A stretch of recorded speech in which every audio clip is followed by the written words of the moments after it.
Our first presentation for this part of the session is by David Morgan, Professor of Religion, Director of the Graduate Program of Religion here at Duke University, where he also has an appointment in art history, and visual culture.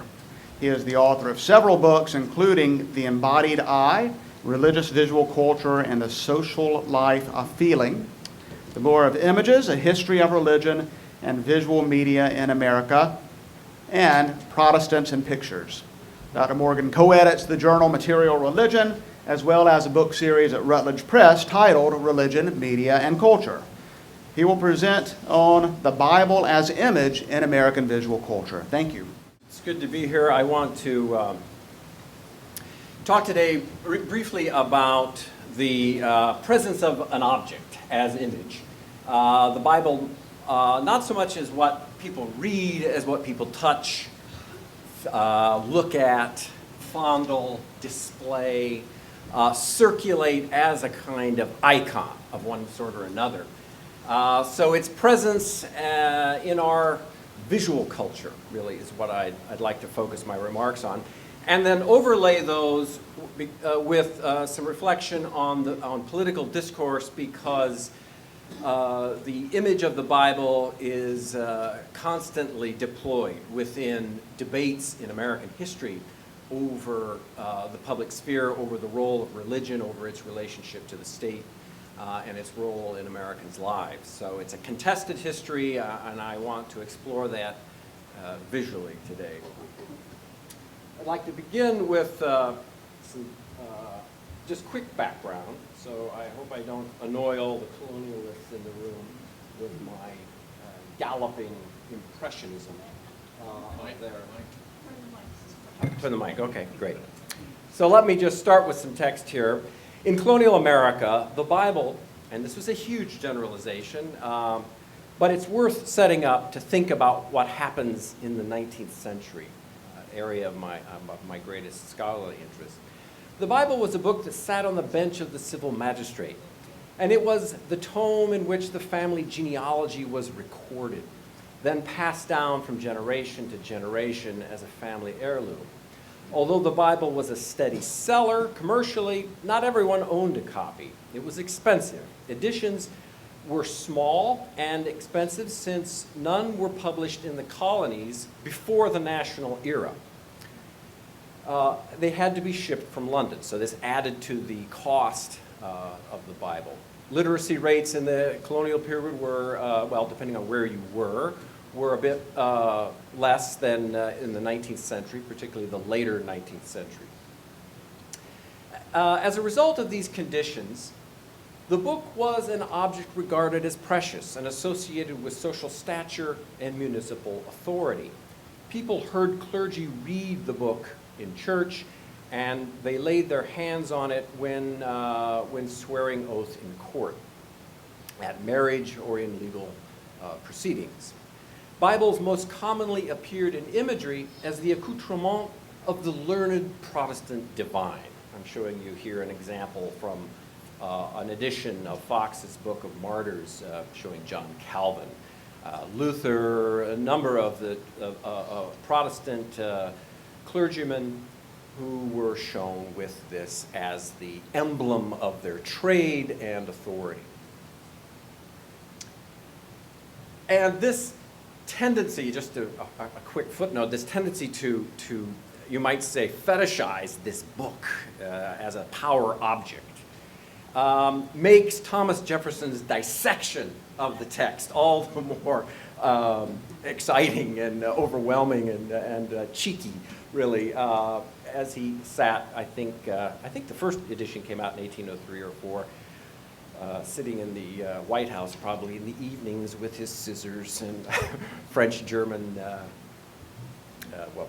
Greek, and English texts, and just snipping out all that miracle stuff.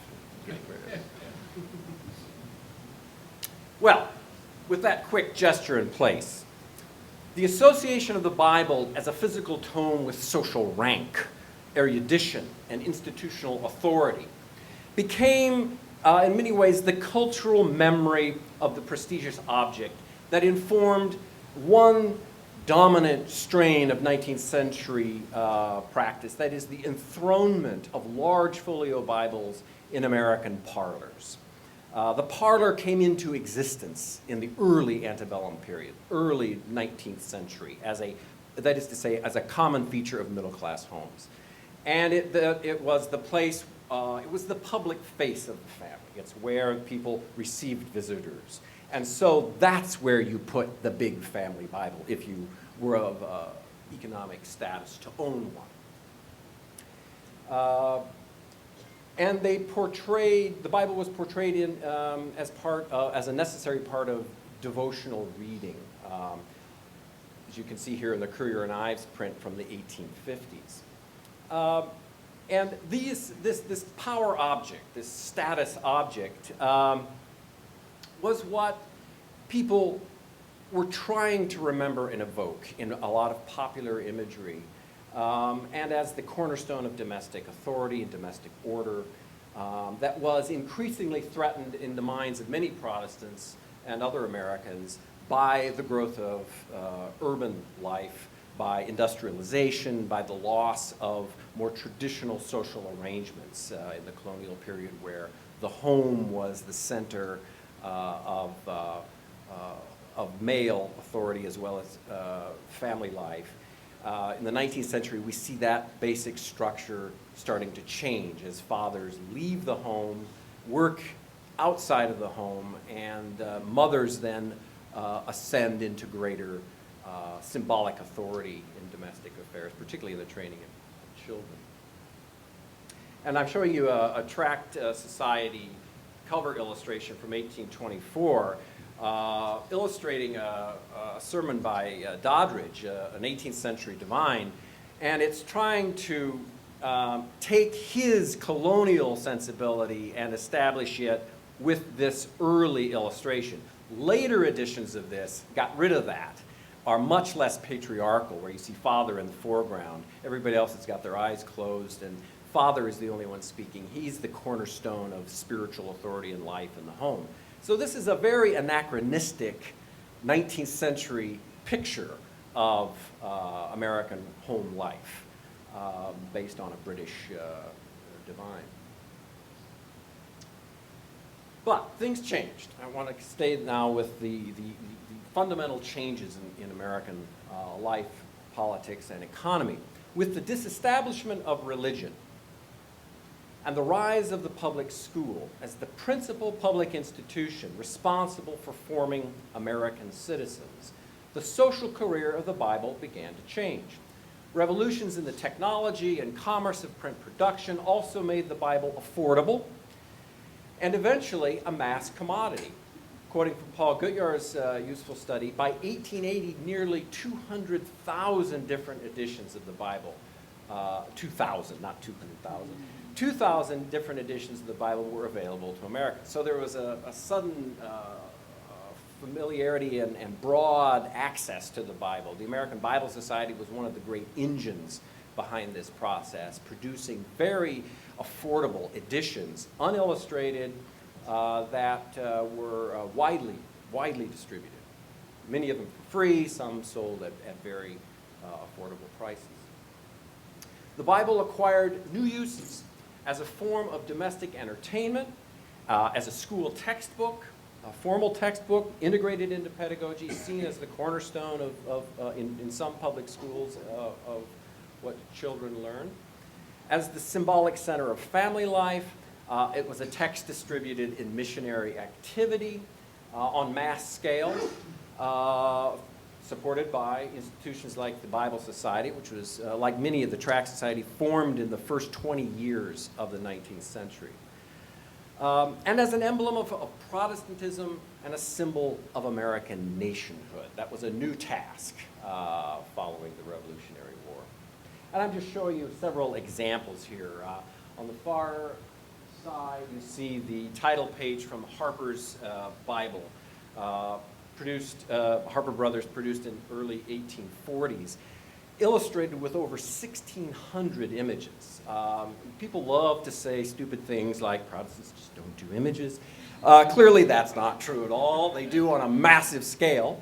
It was a big success commercially. It was a huge folio Bible, embossed, rich bindings with all these pictures, and they hired the firm hired some leading engravers of the day to produce the material. They invested in all new technology, print technology, to do it. So steam-powered technology. So it was a major entrepreneurial enterprise that paid off. And this book and a few others really changed the American publication scene. The religious publishers, whether it was the American Tract Society, American Bible Society, or religiously sympathetic publishers like Harper Brothers, showed the commercial marketplace in America that how to do their job, really. And it was an important instance in which religion was the change agent in secular culture, not the reverse, as is often assumed, and as often the case. What else? This image, I don't know how well you can see it here. This is 2 pages from a Bible that's based on, it's called the Hieroglyphic Bible. It was very popular among children. It would take selected texts throughout the Bible and eliminate key words in the text and replace them with images. So the game was to discern the text by reading the text through images. So as I said, the Bible as a parlor game book, as a form of domestic entertainment. What else about the Bible in the early American Republic?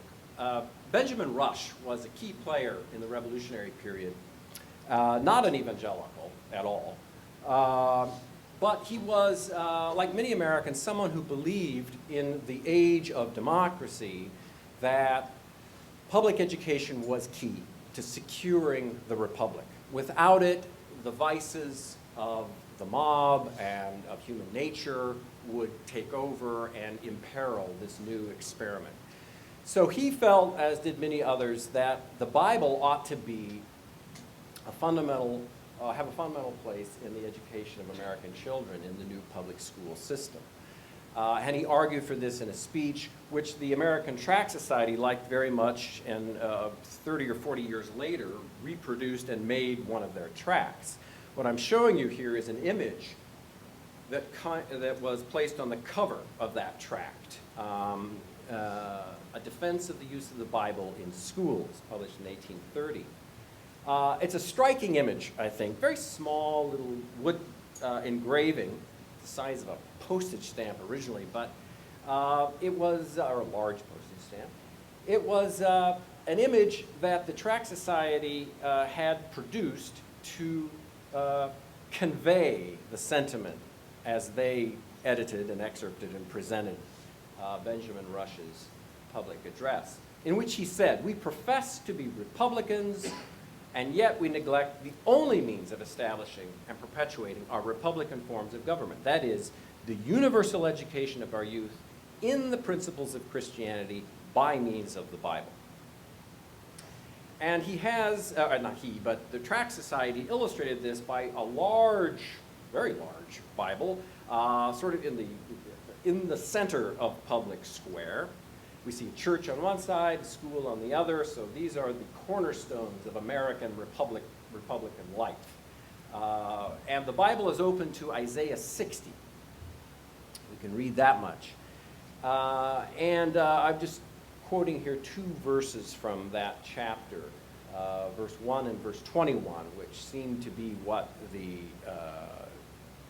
tract producers had in mind, where it says, "Arise, shine, for your light has come, and the glory of the Lord has arisen upon you. Your people shall all be righteous. They shall possess the land forever, the shoot of my planting, the work of my hands, that I might be glorified." And we see a pamphlet laying against this Bible with the words "today" on it. And what that is, look at the history of material culture used in schools, that's a lesson book, so that kids would take that home and write that day's lesson in it. So this would have been the piece of paper they were distributed to copy out scripture text, to practice penmanship, as well as to digest the content of this and apply this moral teaching to their understanding of the function and purpose of the American Republic. So keep this image in mind because it's going to come back quickly, the big mega Bible in the public square. This image is fascinating to me because it's a kind of snapshot of the way a lot of Americans before the Civil War thought of the nation and its purpose. Here we have a number of evangelical or evangelically sympathetic clergy gathered around what they understood to be a millennial altar with the Bible, a very large edition of the Bible seated on it. And they constitute what the artist Thomas Sinclair was told to title this print, Christian Union. That is to say, union of a particular order. There aren't any Mormons here, there aren't any Catholics here, there aren't any Jews here, there aren't any Unitarians here. You could extend the list. It's essentially Presbyterianists, maybe the evangelical, the particular Baptist, the Baptist who bought into the Calvinist line. A few of those guys, maybe a well-behaved Methodist, I don't know, hairy bunch, you know, crazy. And they're gathered around, it looks like an evangelical on the end there, an evangelical Episcopalian, you know, the Calvinist end of the Church of England. And they're gathered there to celebrate this dawn of the millennial age, understanding America as the great nation ushering in this final age of humanity. There's very post-millennialist perception that America was going to be a key tool in God's plans for bringing about the end of the world in a glorious way, not the Millerite apocalypticism of explosions and, you know, the world gone bust, but of a much shinier, more effulgent, much more positive, progressivist understanding of the final 1,000 years. And America was going to be, you might say, ground zero in that unfolding. And so what we see is a Christian union, which they understood to be the necessary condition for this to happen. God's word had to be spread out to the world, and there needed to be a cooperative venture, bringing together the scattered children of God to eventuate in the return of Jesus. We see Native Americans and African slaves hailing the arrival of the Holy Spirit. The Native American drops his tomahawk. The slave chains are suddenly loosed. It was going to be a transformation of the world as evangelical Protestants understood it. There was in this period, with the explosion, a really fundamental confluence of print technology, American nationhood, capital to fuel this process, geography waiting to be gobbled up by an ambitious and aggressive new nation. There was a confluence of factors that were facilitated and hosted the explosion of print and the application of print to this progress. Many Americans, Protestant Americans in the early 19th century, spoke of their country as a neo-Reformation. It's the Protestant Reformation redivivus. It's come back. This is a special age. Providence has guided technology and economy and politics and all kinds of things to this moment. And the scriptures point to this moment. Print, they frequently spoke of as God's providential means given to the church to make this happen. So there is what I've called a kind of ideology of Protestant print. It's where Protestants can sometimes infuse print with, they can enchant it, they can make it do powerful things. I love this comparison. What you see on the one side is a membership certificate in the American Tract Society, something you got if you donated to the Tract Society. Dates to the 1840s. Beside it, an image just a few years later from an illustrated life of Christ produced in the United States, New York, showing Jesus delivering his Sermon on the Mount. I like to compare these two because what you get in the Protestant ideology of print is the view that you can basically do away with the body of Jesus and focus on what really matters in him, namely his speech, transformed into print. And so we get the allegorical personage here in the certificate holding a copy of the Holy Bible, looking to heaven. The power of heaven is channeled into the world through the printing press.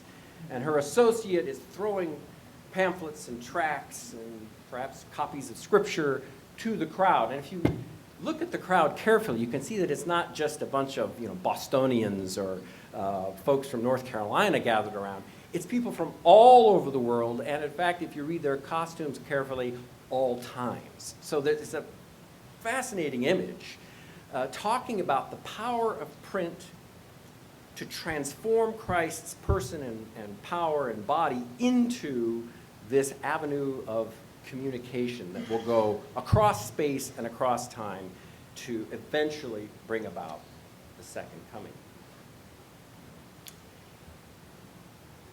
The King James Bible was the principal avenue of communication. That's what was supposed to be in the school, and that was what all the tract societies and Bible societies focused on reproducing. Not exclusively, but that was the principal translation. That was the one that was very prestigious. Protestants identified that. They naturalized. They thought that was the Bible. They talk about Moses speaking Elizabethan diction. It was a real shock for some of them when, in the course of the mid to late 19th century, Catholics, Jews, Unitarians, other groups marginalized in school systems on the issue of the Bible, contested its use, arguing in court, ultimately very successfully, that this is a Protestant document. This is a Protestant Bible. Catholics said, we want to use the Vulgate, or if we want to use the Bible at all, we want to use our version of the Bible. Jews obviously defined the word Bible differently.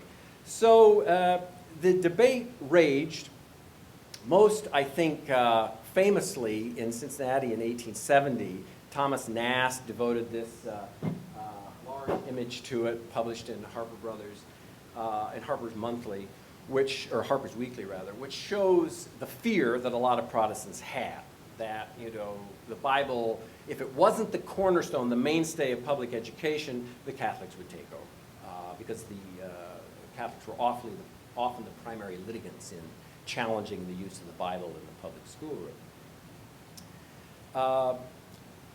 I want to end with a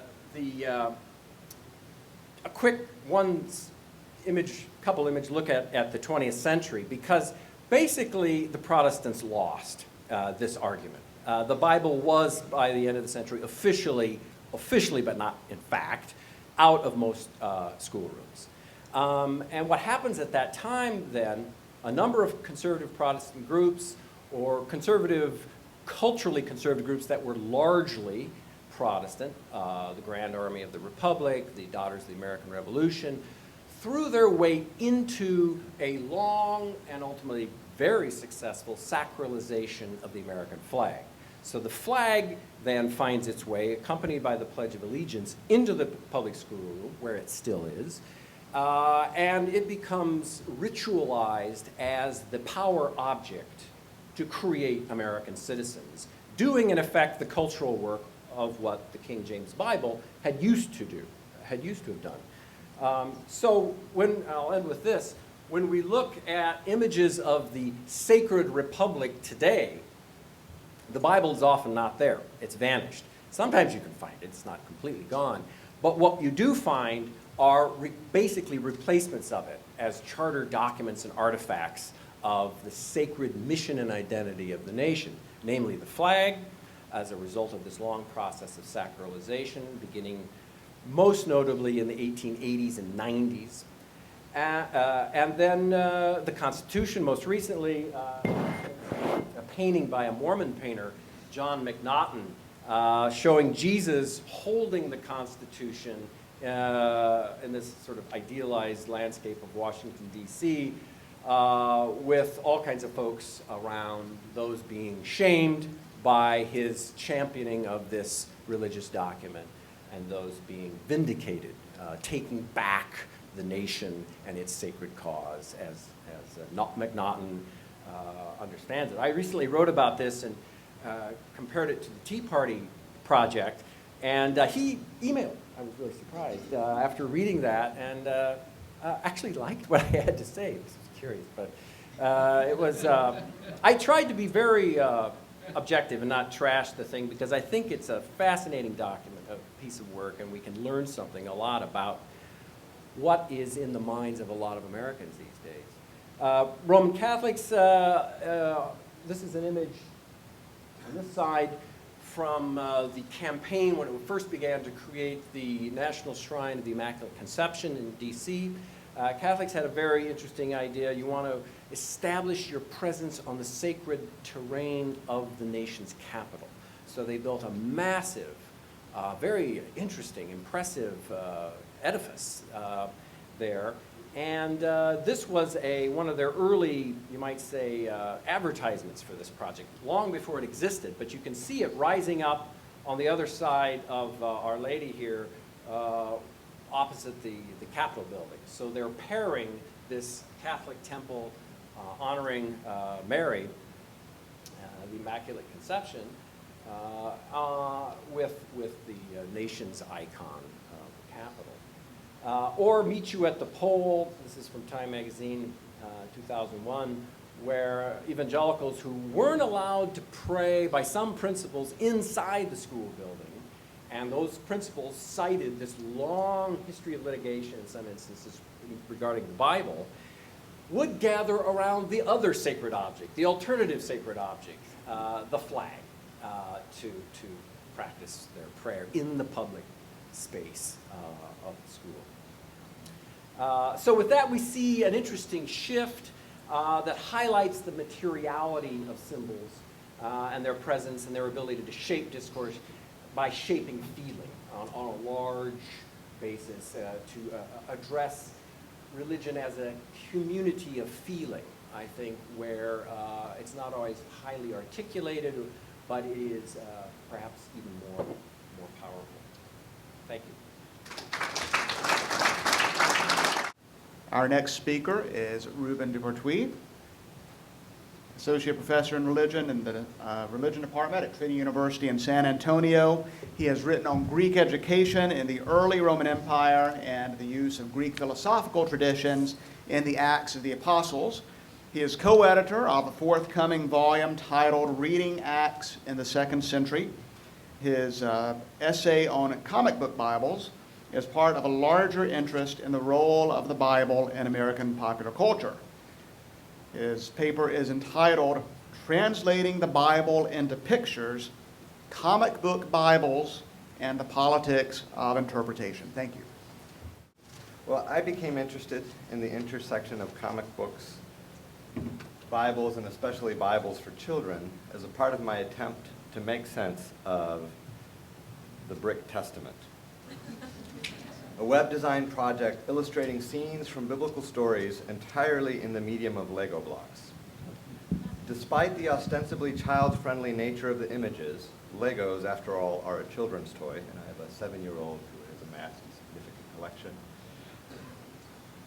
The project has a sharp critical edge to it, and we catch a glimpse of that in the fact that the index has content ratings alerting viewers to which scenes contain nudity, sexual activity, violence, and cursing.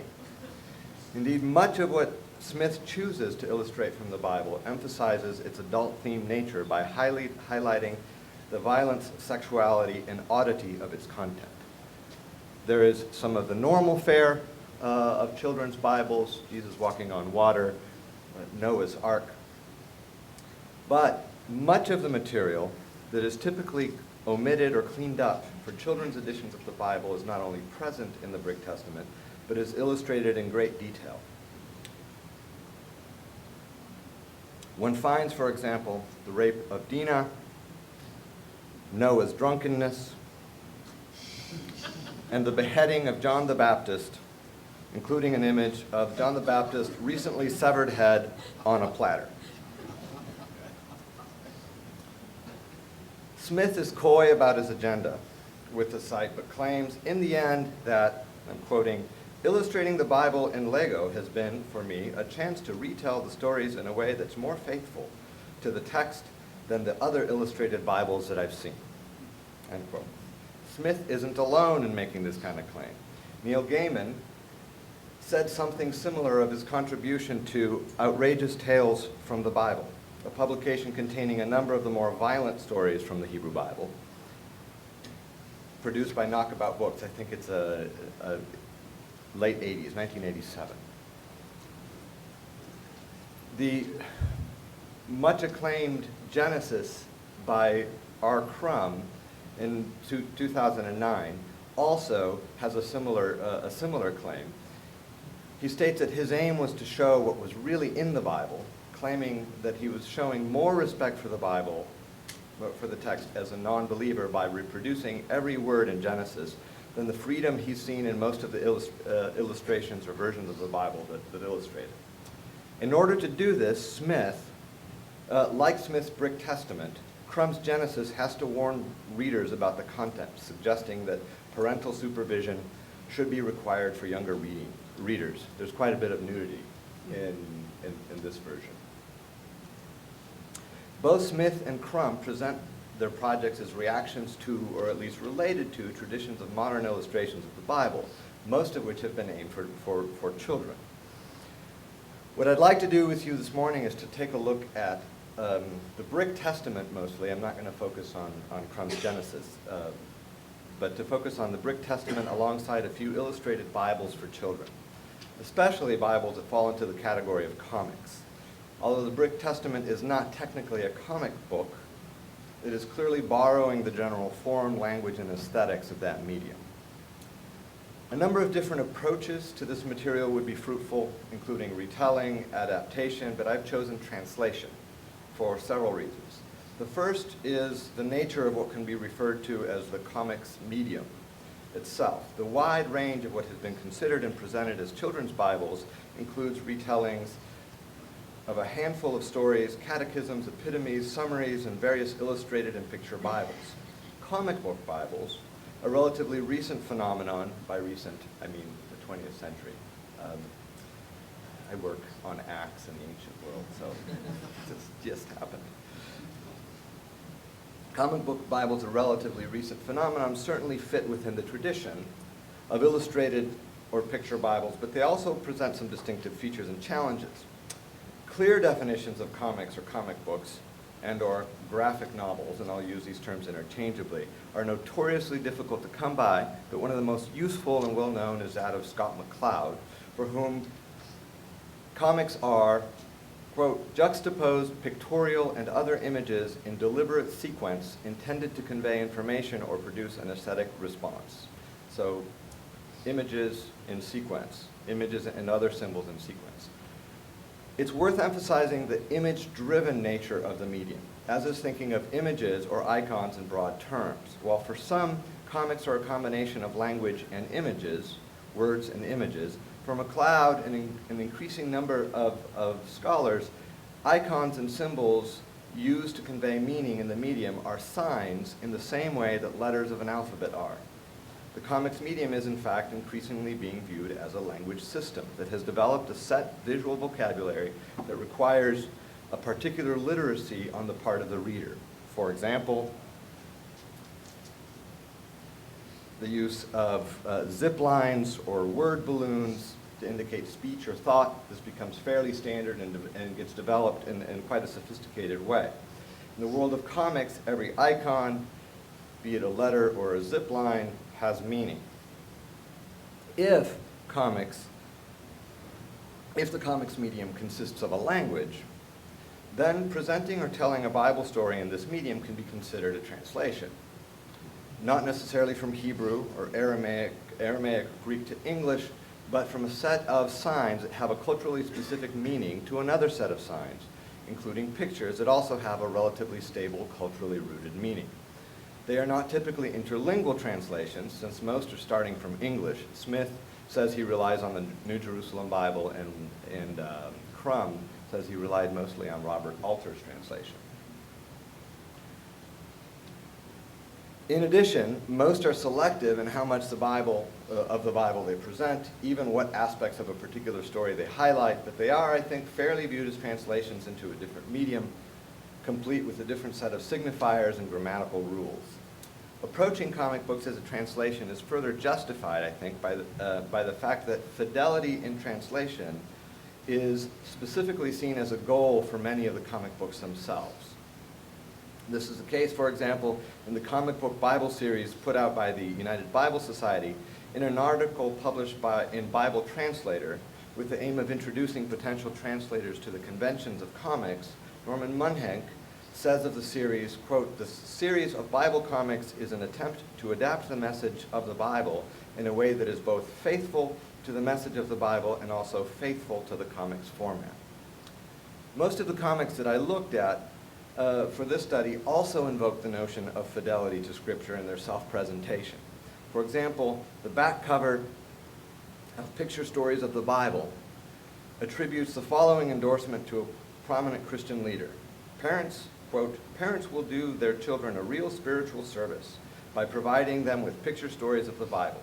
The stories follow the text of Scripture very closely," end quote. Another authority says of the book, "The author has put the Bible stories into the modern comic form without sacrificing the accuracy of the biblical text." Exactly what that means when you look at the pictures, I think I'll be interested in your reactions.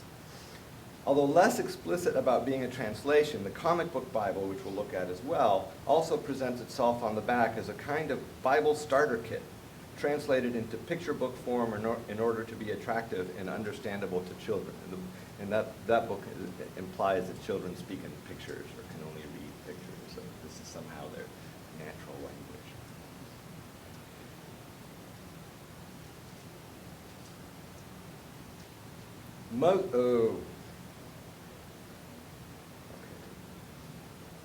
Although, as I noted below, Smith also indicates fidelity to Scripture as his primary goal.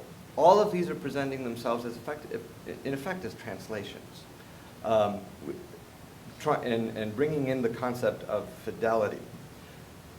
These claims, of course, assume that translation is a rather simple process, which it isn't. Translations are, of course, complex cultural transactions, so a definition is in order. For our purposes, I've gone with the definition of Lawrence Venuti, who says that translations are a process by which the chain of signifiers that constitutes the source language text is replaced by a chain of signifiers in the target language, which the translator provides on the strength of an interpretation. So implicit in every translation is, of course, an interpretation. I think we know this, but some of the discourse about the fidelity to Scripture, I think, forgets that or conveniently pushes that aside. Venuti further argues that while some violence is unavoidable in any act of translation, translators have the choice between two tendencies.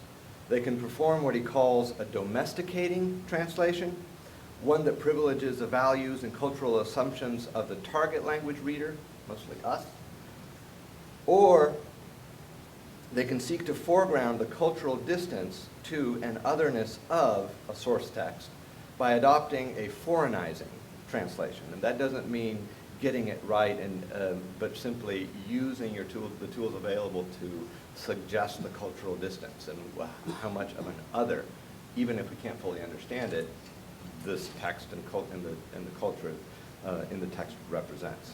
Domesticating models of translation, Venuti argues, are dominant in English language translation. This applies to most contemporary English translations of the Bible, especially those aimed at niche markets, which, in addition to presenting the biblical text in attractive, accessible, and understandable ways, work hard to highlight the relevance of these texts for modern readers. With these possibilities, domesticating, foreignizing, in place, we can take a look at at how the Bible is translated into comic book form. I'll focus on the story of Cain and Abel in Genesis 4:1 through 16, a staple of recent children's Bibles. While there are numerous interpretive difficulties in this little story, as evidenced by the complex history of interpretation, in my reading of the story, there are 4 issues in particular that I want to highlight. The first is the arbitrariness of God's choice of Abel's sacrifice over Cain's. The choice is not explained or justified in the Hebrew Bible. Both Cain and Abel make offerings from what is appropriate to their occupation, Cain the farmer and Abel the shepherd. The second interpretive issue is the first interaction with God, between God and Cain immediately after the latter's sacrifice is not accepted and his countenance fell. In the wake of God's arbitrary choice of Abel's sacrifice, the reminder that doing well leads to acceptance, while not doing well opens one up to sin, is hardly comforting, since it is unclear what Cain did wrong in the first place. At best, this too is another enigmatic feature of the story. At worst, it is God not playing fair and toying with Cain.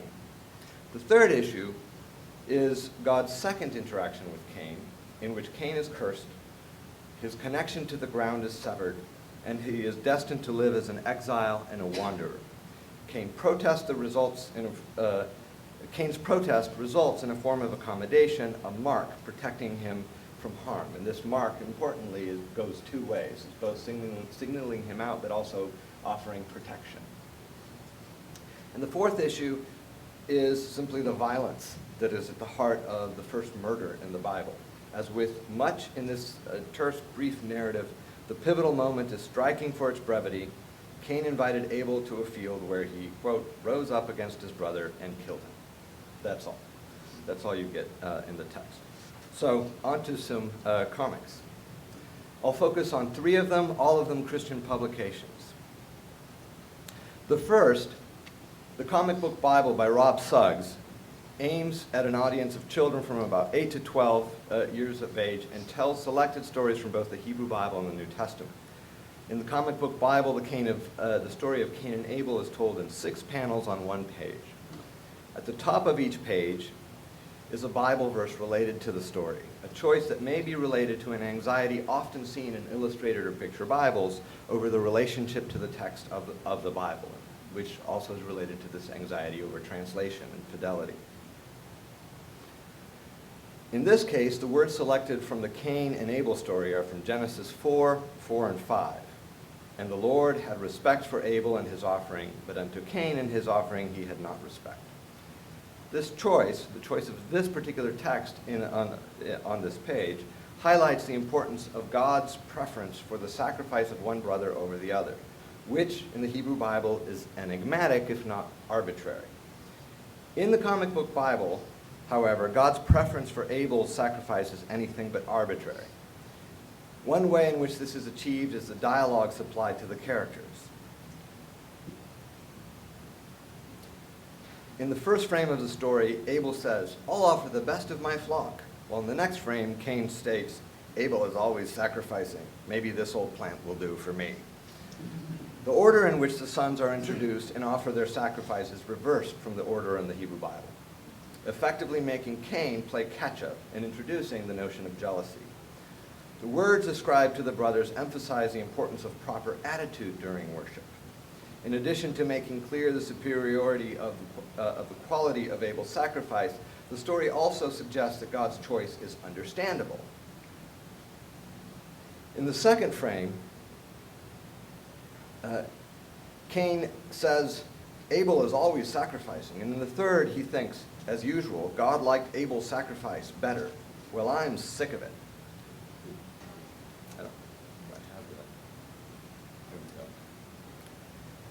Well, I'm sick of it. In this story, Abel apparently sacrifices more often.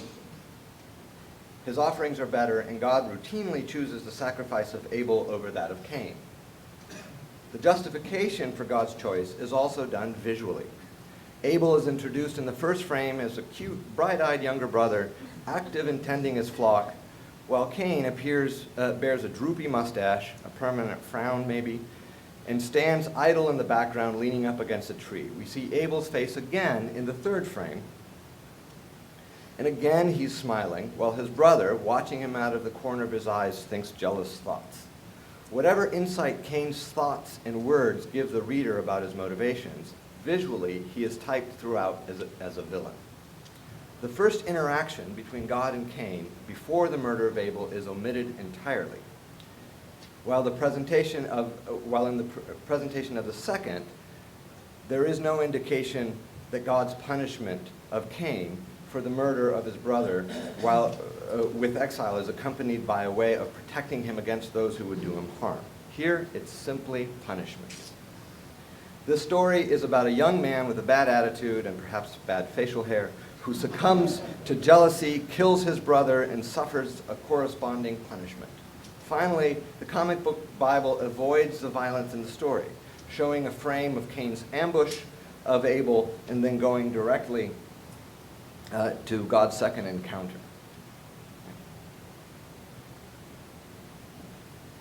This is not surprising, as violence and perceived amoral actions in children's Bibles have been reworked or omitted for the better part of the last 2 centuries. An earlier comic book for children touches on many of the same themes. Published originally in 1942, Picture Stories of the Bible has stories from both the Old and New Testaments in 2 separate volumes. Its version of the story of Cain and Abel is much longer, told over 14 frames. As is the case of the comic book Bible, in Picture Stories, the reason for God's choice between Cain and Abel is made abundantly clear.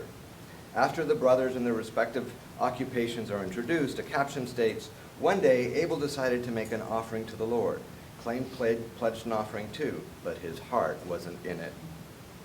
Below the caption is a scene of Cain and Abel flanking Adam at the dinner table, in which Abel says, "For God's goodness, I feel I should sacrifice a lamb from my flock to him." Cain, however, states, "Oh well, I can offer him some of my fruit." The next frame depicts Cain watching Abel prepare his sacrifice, thinking, "I'll not be outdone by my brother." Go there. Not quite yet. I'm not going to get to the frame in which God's choice. The frame in which God's choice is conveyed begins with the following caption: "God, looking into their hearts, commends Abel, not Cain." Here the point is that attitude matters and that jealousy is a reason for God's rejection of Cain. And again, the order in which the brothers offer their sacrifices is reversed. An interesting aspect of this Bible is the emphasis on God's ability to see into the brothers' hearts, something noted specifically in the caption and underscored by the visual representation of the brothers. Unlike the comic book Bible, where the superiority of Abel is clear visually, here the 2 brothers are from the beginning virtually identical. The initial frame of the story depicts them as young children, Cain climbing a tree expressing his desire to watch things grow when he grows up, and Abel expressing his desire to be a shepherd while on the ground petting a little sheep. All subsequent frames have the boys as adults. They are thickly muscled, idealized, and indistinguishable from each other, except for the fact that Cain has a thin headband. Their physical similarity serves to call attention to the fact that God, who like the comics reader is privy to the characters' thoughts, knows people's hearts and is not fooled by outward appearances. Other choices in picture stories of the Bible are also worth noting. The first is the interaction between Cain and God. The first interaction between Cain and God is presented here, but it is framed by Cain slinking away, muttering jealous words, something both visually depicted and stated in the caption, just to make it clear. And a running Cain shouting, "Just you wait." Cain's murder of Abel is here portrayed in more detail than the comic book Bible, in a frame with the caption reading, "They came to a field and suddenly Cain attacked and killed Abel." Below the caption, Cain has Abel in a headlock with one arm, while in the other is a large stone ready to strike. The actual moment of Abel's murder is not shown, and the story quickly moves on. Picture Stories is one of the few comic book Bibles for children to present the double-edged nature of God's second and final encounter with Cain. The final frame of the story depicts a downcast Cain protesting his punishment particularly his fear that being a fugitive and a vagabond would get him killed, and a response from God, I shall set a mark upon you, lest they do this, and it shall be the brand of Cain. The brief explanation feels a bit more like an etiology for the brand of Cain than an emphasis on the idea that Cain is both punished and protected. Furthermore, the protection by God is necessary given the Picture Bible's choice to narrate the story of Cain taking a wife and becoming the father of Enoch, something not in any of the other texts. The inclusion of this material drawn from Genesis 4:17 is unique, as I just mentioned, in the comic book Bibles I've looked at. A very different treatment of the story of Cain and Abel can be found in the recent manga Bible series from Zondervan, which has a volume dedicated to Genesis and Exodus entitled Names, Games, and the Long Road Trip.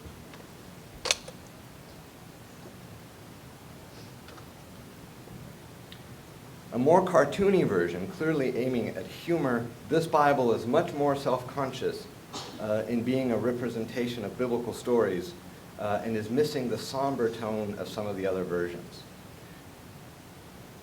The manga Bible lingers over the events of Genesis 1 through 16, devoting to it 30 frames over 4.5 pages. For comparison, the much longer story of the flood in Genesis 6 to 9 gets only 35 frames. So it's spending a lot more time on this particular story. Like the comic book Bible, the manga Bible takes the superiority of Abel, or makes the superiority of Abel visually clear. Cain, drawn as an adult with angular features and spiky hair, is an unhappy thug. The first frame depicting Cain as an adult has him reaping grain with a sickle while complaining that farming is too hard. The much younger Abel, on the other hand, is a cute kid with a round face and a bowl haircut who is introduced to the reader in a frame depicting him holding a small sheep saying, "Sheep are so cute." The only frame in which Cain is smiling are the only frames in which Cain is smiling are those in which he is planning and carrying out his plan to kill his brother and believes he has tricked God by hiding the body of the murdered Abel. Given the clear visual labeling of Cain as a bad guy, God's preference for Abel's sacrifice is not surprising. Aside from the rather generic labeling of Cain as a villain, the reason for God's preference, however, for Abel's sacrifice is more narrowly defined as Cain's greed. Here the issue is not necessarily the right attitude or what is in one's heart, but how much one gives to God. Cain is shown reconsidering how much to give to God as a sacrifice, finally offering a minimal amount after reasoning that he couldn't give God an empty dish. While humor is clearly the aim, the message is clear. Cain's sacrifice was unacceptable in its quantity, not necessarily its quality. The first interaction between Cain and God immediately following the rejection of Cain's sacrifice is represented in the manga Bible in 4 frames that stand out for the more sophisticated use of the language of the comics medium. Motion or zip lines indicate Cain's confusion at the rejection of his sacrifice. Sounds indicate his anger, and he cracks his knuckles. Finally, God's voice erupts into a frame, asking Cain questions that are a paraphrase of Genesis 4, 6 through 7. Tired of being picked on, Cain decides that God's disfavor is Abel's fault and begins to plot his murder. Here, too, the violence of Cain's murder is presented more graphically than in the comic book Bible, but it is still suggested rather than shown. 4 frames portray Cain luring Abel out into the field, and the 5th shows only the top of Abel's head. Don't have images of those. Only the top of Abel's head, while above him looms Cain with a large rock in his hands. Finally, while the manga Bible does suggest that Cain is both cursed and protected, it appears to be uncomfortable with God's protection of Cain and has him earn it with tears of repentance. Not something that's in the text. As translations, these Bibles are clearly on the domesticating end of the spectrum. But that is precisely the point. The stated goal of these comics is, in some way or another, to make the Bible accessible and fun for children. Several aspects about how this is done are worth noting. What is portrayed, including how it is portrayed, is filtered through contemporary beliefs about what is appropriate for children. This includes a decision to turn stories full of ambiguity into clear articulations of contemporary morals. But since what is deemed appropriate social behavior varies, it is worth noting the different reasons given for God's refusal to accept Cain's sacrifice. Both the comic book Bible and picture stories emphasize Cain's lack of appropriate attitude and jealousy, while the manga Bible highlights Cain's laziness and in particular his greed. He simply didn't give enough. Particular details may differ, but that these Bibles serve to reify contemporary values and morals places them squarely within the long tradition of children's Bibles. The visual aspects of how the biblical stories are presented are also clearly shaped by concerns for the contemporary target culture. One could argue that giving all of the biblical characters some measure of recognizable ancient clothing represents a foreignization of sorts, highlighting the distance between the biblical and contemporary worlds. The effect, however, is one of domestication, as the foreign or ancient clothing works along the lines of contemporary notions of what is ancient or primitive, much like the elaborate sets on the sword and the sandal films produced by Hollywood.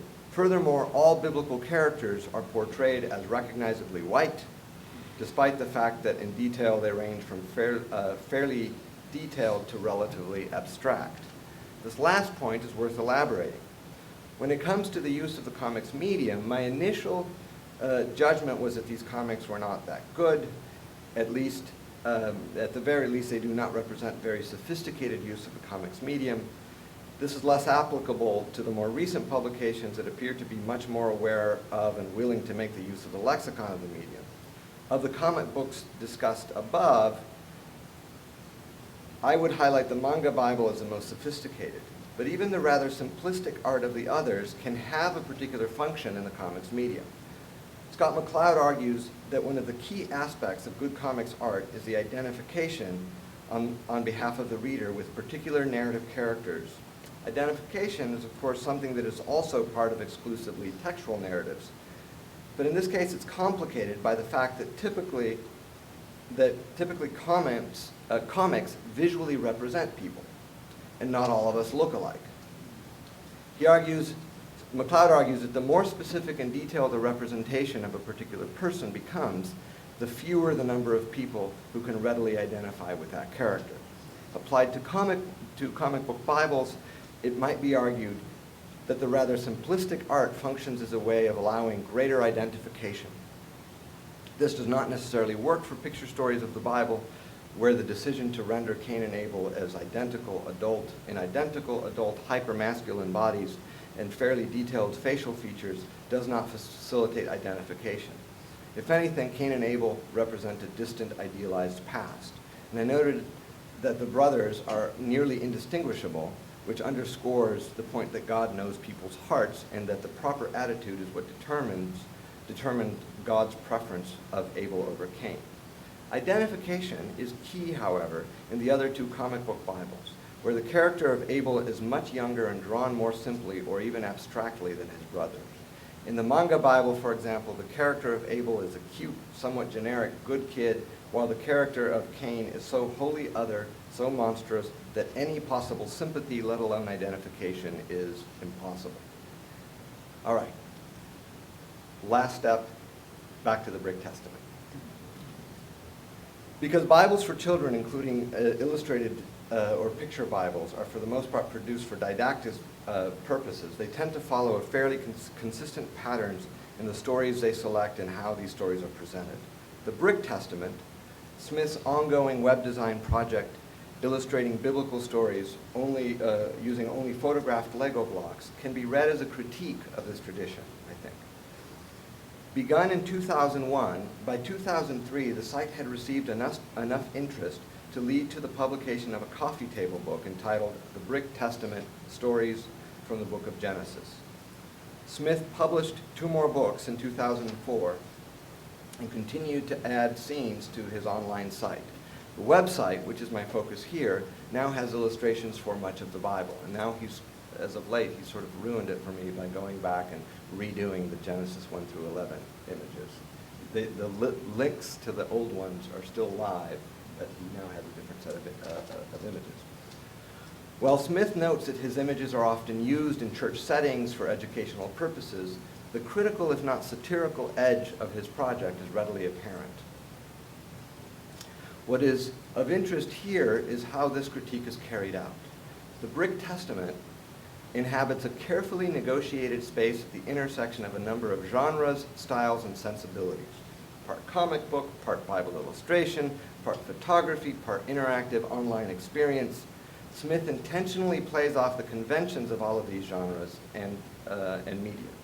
But he plays with these conventions, particularly those of the comics medium, in ways that highlight the cultural otherness, occasional oddity, violence, and clearly adult-themed content of much of the Bible. It is, in a way, a sustained project of foreignization. I take two of its central ideas, of the Brick Testament's central ideas, to be one, a critique of literal readings of the Bible, and two, an emphasis on the otherness or foreignness of the Bible. Smith critiques literal readings of the Bible by adhering to a strict literalism himself. In every frame, the image is accompanied by the text being illustrated, effectively functioning as a caption. This can be read as a desire to follow Scripture closely. Indeed, Smith claims that his illustrations remain true to the text of Scriptures. And he does this partly by reproducing the text of Scriptures, not just once, but twice. In most frames, however, this literalism creates a redundancy that effectively stilts the narrative. Because the comic's language depends on both a textual and a visual register, in this medium, adaptations of biblical narrative tend to keep much or most of the wording that keep much or most of the wording of the biblical account are rare. The end result for Smith is humorous in part because of its clumsiness and redundancy. As a comics narrative, however, it is awkward if not just plain bad. But because Smith is presumably carrying out a narrative illustration that is faithful to the text of the Bible, the ultimate source of the awkwardness then is presumably the Bible itself. Smith also appears to delight in capturing those places where this literalism produces odd or surprising results. Such is the case of his illustration of Genesis 9, 28 to 29. Smith illustrates the majority of these two verses, which note the years that Noah lived after the flood and the total number of years he lived in one frame, in which Noah and his wife stand next to each other holding hands. The next frame illustrates the words, "and he died," in a scene in which Noah is lying on his back while his wife, still standing, looks down on him. Literalism, followed to absurd ends, can be seen in Smith's illustration of Mary's hymn of praise in Luke 1:46 to 55. Smith illustrates each of the attributes ascribed by Mary to God. The words, "He has scattered the arrogant and the proud," he illustrates with an image of God shooing a number of people away. "He has cast down the rulers from their thrones." Oops, did I? Oh, I think I skipped the rulers. "He has cast down the rulers from their thrones," he illustrates with an image of God throwing a king off of a chair. And that God has raised up the lowly, he is accompanied by an image of God holding three men with tattered clothing above his head. By following literalism to a fault, Smith is able to highlight just how much typical translations and illustrations do to make the text intelligible to in our contemporary contexts. The emphasis on what might be called the otherness of the Bible itself comes through in the Cain and Abel story, where most of the comic book Bibles work hard to make the story relevant to contemporary sensibilities, particularly along the lines of what is deemed acceptable for children. The Brick Testament seems to push in the opposite direction. By the mid-20th century, traces of sexuality were removed, not just in Bibles for children, but in children's literature more generally. Accordingly, direct representations of Adam's knowledge, the euphemism, of Eve and her subsequent conception of Cain in Genesis 4:1 are usually avoided in children's Bibles. Smith, however, sidestepping the euphemism, And I just have to note that euphemisms, I think, are by nature hard to translate into visual, right? It's language doing something that this other medium can't quite do, a written language. I'll not linger on this one. Did I not get it? I'll not linger. So Smith begins by sidestepping the euphemism, and he goes right to this image. As noted above, the violence in the story. I'll just move on. It's Legos, and I'm uncomfortable.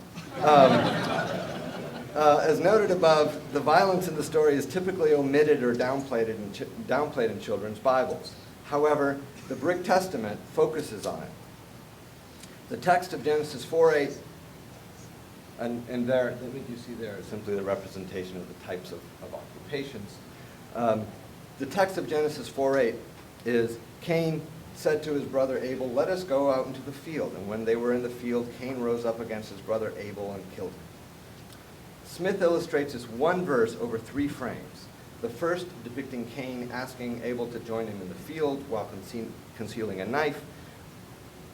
The second showing Cain attacking Abel. And the third corresponding to the text, "And he killed him," showing the slain Abel in a pool of blood represented by blocks of translucent red Legos. Not only does Smith depict the primeval epic's first murder, but he seems to linger on the violence in the narrative. What remains of the story is told in 7 frames, all of which portray the final encounter between Cain and God. In 4 of the 7 frames, I think it's actually 5 of the 7 frames, the slain body of Abel is visible in the background.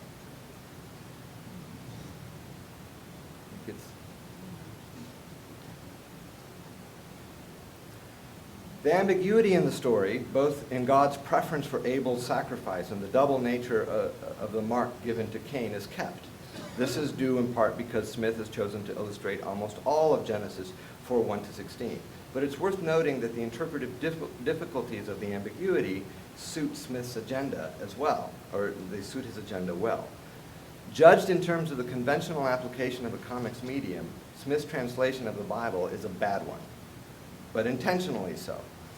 What aspects of comics he appropriates, he appears to purposefully to use ineffectively in order to highlight the otherness of the Bible. He uses the aesthetics of the medium to illustrate that if followed closely, the Bible itself is very different from what one expects. He consistently highlights the instances of sex and violence in the Bible, but he also illustrates non-narrative material, typically part of the children's Bibles. Legal materials, for example, he illustrates, which allows him to get in images of bestiality. Smith's project appears designed to force people to take a look at what is really in the Bible, and the shock value of much of the Brick Testament depends on fairly stable patterns of presentation of the Bible for children. This is emphasized by the choice of the medium, I think, associated with children in the use of Lego blocks. The Brick Testament can be fairly viewed, I think, as an extended project of foreignization in the sense that Smith is able to signify the linguistic and cultural difference of the text. In this case, the Bible. But the thrust of Smith's project is a reaction to contemporary translations, retellings and interpretations of the Bible that he feels have misrepresented what is in it. This reaction is a domestication in its own right, because the force of the critique, the oddity and the otherness he is trying to point out in the Bible depend on contemporary assumptions on what is culturally acceptable and normative, what is odd and weird. It also depends on the absence of context. The Brick Testament is at times very funny, smart, and even insightful in some of its critique. At its best, Smith effectively highlights how much modern translators and interpreters have to do to make the Bible intelligible and applicable in contemporary contexts. And Smith is right, too, in pointing out that the adult-themed nature of much of the content of the Bible. That the Bible is not a children's book is clear to anyone who has wrestled with telling some of the stories to astute young interpreters. A recent reminder of this came as I read one of the comic books for this project, when my then 5-year-old daughter and I found myself trying to explain why Jesus could throw tables in the temple when he was angry, but she couldn't. Smith is right, of course. The Bible is not a children's book, but here I sympathize with the attempts of the comics and other children's Bibles to present some of these stories to children in interesting ways. The problem comes with the claims to accuracy. Given the authority of the Bible in many contemporary settings, these claims are probably rhetorically expedient, but ultimately not very helpful. The translation is far too complex a phenomenon for that. So is there a place for comic book Bibles for children? In my judgment, there certainly is. But perhaps a Brick Testament, and I would say Crumb's Genesis, are reflecting a frustration with the fact that for many, the Bible is never allowed to grow up.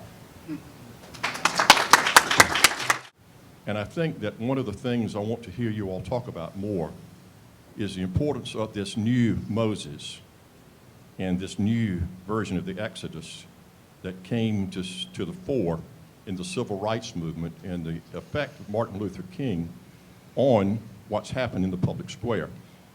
Mainly, Lyndon Johnson's comment when the Civil Rights Act was passed that this will hurt the Democratic Party in the formerly solid South and give rise to Nixon's Southern strategy and the ongoing impact of that on the American political scene. Beats me. I can say one thing about it's interesting what happened in the civil rights movement. In the aftermath of the Civil War, the freedmen's bureaus that were formed to facilitate former slaves documented a lot of conversations among ex-slaves and white educators and others who went to the South to help after the war. And some of the interesting conversations I've read in the volumes that they produced were on the selection of biblical tropes to characterize what happened, to frame it that way. And interestingly, one of the writers notes that interviewing some black school children in the South in 68, 69, noted that they were expressing their gladness for Abraham, what Abraham has done. And the commentator from the North says, well, they mean Abraham Lincoln. And he said, so you really admire our former president? And they said, no, we're not talking about him. We're talking about Abraham from the Bible. It's interesting to see the shift then in the civil rights movement. Abraham's there still, but it's Moses comes to the front for probably a lot of interesting reasons, one of which he's a better hero for a lot of reasons, not least of which is he vanishes mysteriously, and that's an important feature of a hero, according to anthropologists. You have to have this strange ending, either violent, you have to die, you have to get whisked into heaven or something. So I think Moses sort of fits the script better. I just watched the Ten Commandments last week in my religion and film class, so I do have a thought on that I do think that I think that while it is clear that DeMille's Ten Commandments is going back to these foundation narratives, and it is very much concerned with sort of the Cold War, and there's the Red Scare and all of that. One of the things that is interesting and maybe odd is that it has what I would say it nods to the civil rights movement in the sense that Israel, when you see who makes up his definition of Israel, includes black slaves who carry the bed of his Egyptian mother, who also joins Israel. So Israel gets defined as a motley crew of folks from a number of different races that precisely in that setting and in that context is pretty meaningful, I think. Yeah, I'll just add a comment as well. That's true, but it's also true that none of the main actors really, and so the main characters.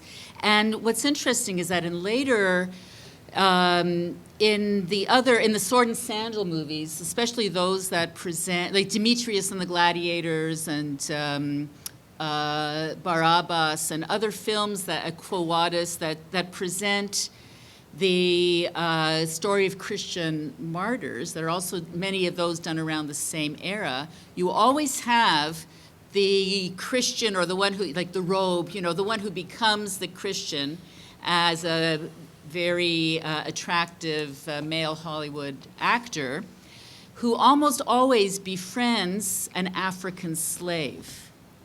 And that African slave is portrayed in very positive terms, but is still a secondary character. So it's really interesting how these, there are nods to the civil rights movement, and there's attempt to present Africans or African Americans in a positive light.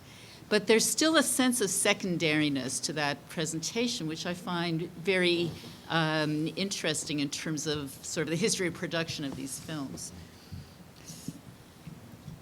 Yeah, just a very quick answer in which I'll shamelessly footnote something Jacques said recently after his talk last night, which is that with King's assassination, that was sort of the beginning of the fragmentation of the black Jewish coalition that had been so central to the civil rights movement. So it's sort of sets in motion the sort of breakdown of a left-wing alternative, from which the party still is struggling to recover.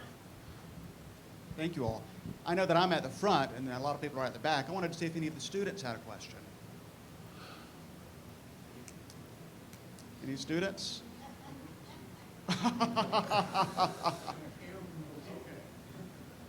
My question was simply, is there autobiographical or interviews with Cecil B. DeMille that supports what you're saying here? There is an autobiography of Cecil B. DeMille in which she talks at length about the production of all of these films. He's explicit about the Cold War context. He's not explicit, to my recollection, it's been a while since I've read it, about the Puritan and that whole thing. He is very concerned to show that he draws on authentic sources.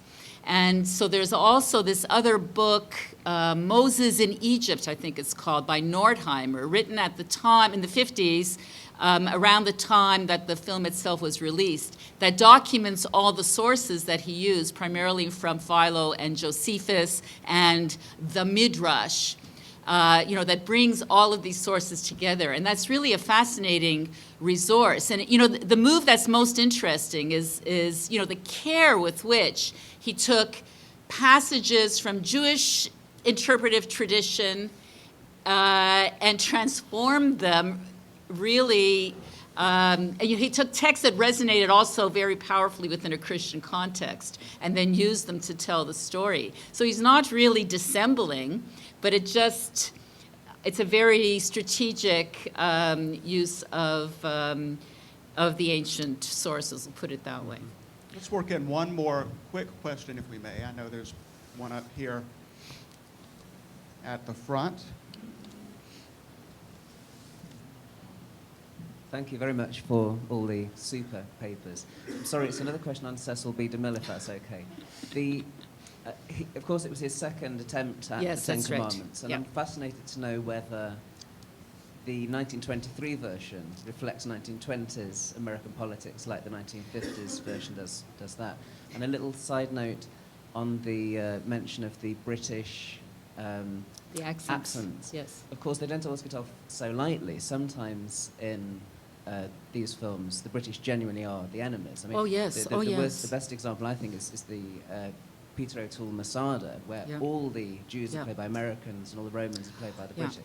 Absolutely. Yeah, I first came across the issue of accents actually working on my book, Jesus of Hollywood, where it's just so clear, and it just seemed to me that you always had Jesus as the true Jew kind of fighting against the Roman oppressor kind of, and all these films seem to refight the American Revolution over and over and over again, as if that's still a live thing. So the DeMille film is a little bit different because of the interposition of the Eastern European, Russian-sounding, foreign person, although the Brit is the pagan, so, there's a slight negativity there, but that's absolutely true. It's so blatant in many of those films.